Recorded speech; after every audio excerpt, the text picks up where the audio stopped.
Hi, I'm Coach Winn, and I have been in and around club basketball for over 35 years since forming my first club team back in 1987. The conversation around club basketball, it always heats up around this time with the transition from high school, team events to club basketball high school teams. So right now this video is focused on high school club basketball, but it can apply to many of the major club programs. The subject that we're about to talk about, that's including indoor soccer, baseball, softball, volleyball, and even 7-on-7 football that is becoming really popular. It's a debate that is as intense as any outcome of any sporting event. It comes down to the hefty amount of investment and return that club sports are costing the family. Club sports is a for-profit business that provides opportunities for kids to play, to get mentored, to get better, to get exposure at times to colleges, and basically to put themselves what is deemed better coaching in a better position that at the ultimate parents are looking for scholarships for their kids to go to college. The problem is the math from the beginning doesn't add up. Today's club sports can cost a family a hefty price tag for participation, but can skyrocket to between $10,000 and $15,000. This is not just pocket change, it's not chump change. This is a significant investment. In some cases equivalent to a semester at tuition at some four-year university and colleges. Such as a comparison naturally brings up the big question: are athletes and their families really getting a good return on this hefty investment? Let's break it down a little bit with some hard facts and meaningful insights. The escalating cost of club sports isn't just a number. It's a barrier to entry for some and a serious financial strain for others. Simply everybody can't do this.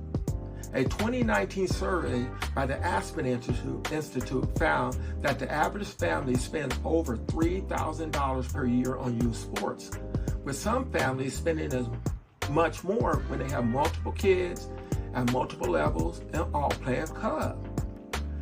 The financial commitment plus the immense pressure on young athletes to extract every ounce of value from the experience is daunting. I believe the soaring cost has created a high anxiety atmosphere where hardworking parents have invested a large part of their working capital to have one or more of their kids in club sports. Some seek, and with that investment and that anxiety, they want immediate return. If it's not a scholarship, at least their kids get a chance to play, to win games or matches when they begin. My problem is all kids pay and they don't play. I believe that pay for play means if I'm paying you, your organization, to be in your club, I expect to be included in the training and the game opportunities. I did not pay for practice and just your mentoring. I paid for practice, mentoring, and games.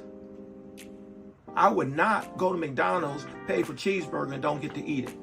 Many club programs do not have a minimum gameplay rule, and your large investment does not guarantee your child will play. Now remember, there's nothing wrong with clubs don't having a rule.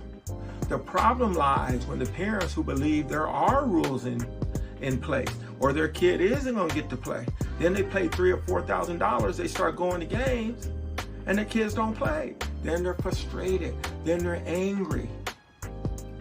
Then all kind of problems ensue. So my information I'm saying is, hey, you got to have a clear understanding first what your goals are.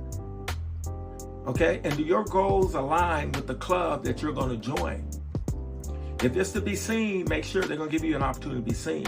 If it's to play in the viewing period, make sure those club programs go into the viewing period and going to get in these events. If it's just to play and get better and you don't care about the games, then that's fine too. Let me just tell you what kind of a checklist, what things that you should think about, when evaluating the club sports arena. First, skill development. is that club going to make you better? Or they're just going to play games of people who are already talented? And if you are in that club, are you going to get playing time? You need to have a reality check with that club. And are you going to improve? It's essential to gauge your potential playing time realistically and your ability to improve. I've never seen people improve on the bench. I've never seen people get better watching other people play. If the coach is telling you that, they're lying. You hear me? Lying. If you pay money, you need to play. Now, if they say you're going to be exposed to colleges, guess what? You need to check before you pay your money and see what tournaments and events, and check and make sure they're on the right list to be interviewing peers so coaches can go. That's two. And then really, don't break your family. Cost purse benefits. Weigh the cost against what you're getting in return. Beyond the financial investment, consider the experience and skill enhancement, exposure, enjoyment of the sport.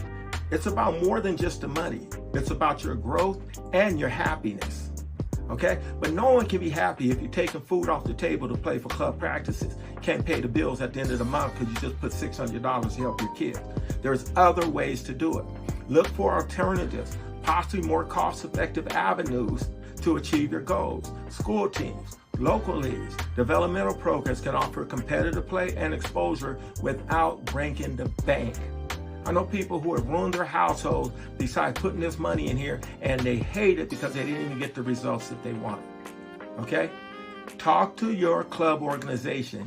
Get a list. Get a list. Make sure that that list meets your needs. Okay? So there's clear paths to development and be more visible than the prestige of being on a particular team. But you have to ask that club, as another point, is financial transparency. Does this initial payment include travel? Where are we traveling to? Practice fees, gym rentals? You know, a lot of times right now, you pay all this money and then it's $20 to get into the game for your parents. It's not just the initial investment, it's parking. The club sports are becoming crazily expensive. Okay? But the one rule I want to say, if you make that initial investment, my golden rule, listen up. It's about making informed decisions with a clear understanding of what you aim to achieve. My mantra, pay to play, should translate to tangible returns in terms of playing time, skill development, and exposure.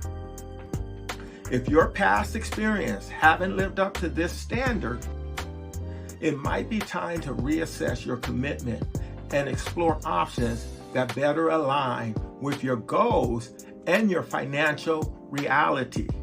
We all have them. Okay? Money don't grow on trees.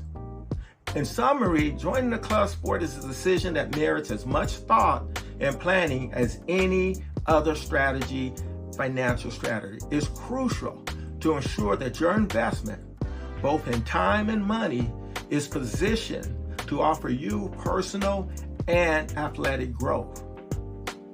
The goal is to find the right fit where the value received is worth the investment made. You know, my advice over all this is enjoying the game. If financially the cost is hurting the family, don't do it. There are other ways to reach your goal. Those ways are just as effective, but the clubs don't want to tell you that because they want money. I run clubs. I'm not against clubs. I'm pro clubs, but I'm pro family. I don't want family financially getting ruined behind this. Okay? Ask and I would tell you. In my youth sports toolkit, I spent a whole chapter on the cost of admission to club and youth sports. It's not getting cheaper, y'all.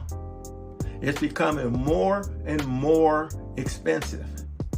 So as you're coming up, and these kids and parents who are reading this, and they got kids coming through high school in 4 or 5 years, start to get your game plans together. Okay? I'm Coach Winn, Coach Winn Sports and Marketing, and I am the creator of the Youth Sports Toolkit. Peace.